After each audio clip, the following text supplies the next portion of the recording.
So this movie opens with Superman's death scene. Just a reminder, he died at the end of Batman vs Superman. We learn that Bruce Wayne made a promise to Superman at his grave that he would gather the other superhero types and form an alliance to protect the world. Diana, Wonder Woman, and The Flash, Barry Allen, agree to join, but initially Aquaman and Cyborg say no. So Diana tells Bruce that there are these things from another universe serving a dark power called Darkseid, and he wants to conquer the Earth. In fact, he tried to conquer the Earth a long time ago. Steppenwolf, the big bad from this universe, had come to Earth, and there was this great battle between him, the Atlantans, humans, and the Amazons. What he wanted was to unite these things called the Mother Boxes, indestructible living machines. Once he combines those boxes, the Earth would be cleansed in fire, and everyone would be servants to him. So he wants to conquer the planet. Steppenwolf is eventually defeated by the Amazons, humans, and Atlantans. The victors vow to guard the boxes in case the boxes ever call out to Darkseid again. When Superman dies, the mother boxes do call out. We learn that Superman is what kept these dark creatures at bay all this time. Obviously, I went back and watched Batman vs Superman, and after Superman's death at the end, Lex Luthor also says to Batman that the bell has been rung, and he heard it, it can't be undone, so he's coming. Or I guess, coming back. In this other universe, Steppenwolf, who has been banished, tells his masters that he will collect and unite all of the mother boxes in order to conquer the Earth and get back into his master's good graces. So we see Steppenwolf and his parademons go to Atlantis. They get the box. They also manage to take the box from the Amazons. Meanwhile, the Justice League gang is all together now, and they realize that they can't win this fight against Steppenwolf without Superman. So they decide to resurrect him using the third box, knowing that this will draw Steppenwolf to the location of that box. Superman comes back to life, and he attacks them at first because he's confused. He doesn't know who he is, but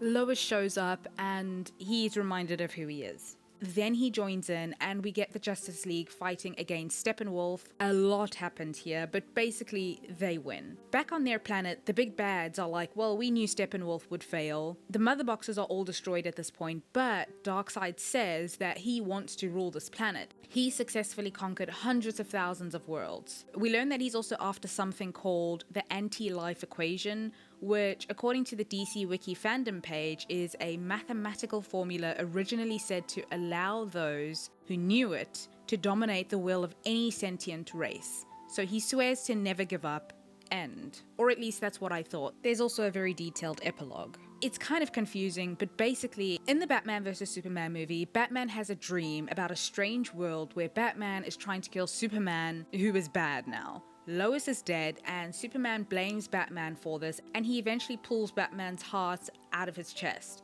Bruce wakes up from this dream, and he pretty much goes after Superman in that movie. This world, this is what we see in the epilogue. Aquaman is apparently dead, Lois is dead, and Superman is with the bad guys. Then we see Batman and the Joker. Joker kind of taunts Batman, and Batman threatens to kill him. Then Bruce wakes up. So I scoured the internet for more information, and apparently these vision dream things are called nightmares. With a K. It's really clever. Barry Allen says that when he runs at the speed of light, which he does sometimes, even though it's breaking the rules, crazy things happen to time, and so that's possibly how these other characters, or Bruce, is able to see this other world, or to have these nightmares. What we do know is that Darkseid is going to be coming back. This Martian shows up at the end and tells Bruce that he's there to help. As for my thoughts, because the Joss Whedon version was an utter embarrassment, this is an improvement. It is actually a good movie, but it's so slow. I remember it kind of picking up after the 3-hour mark, but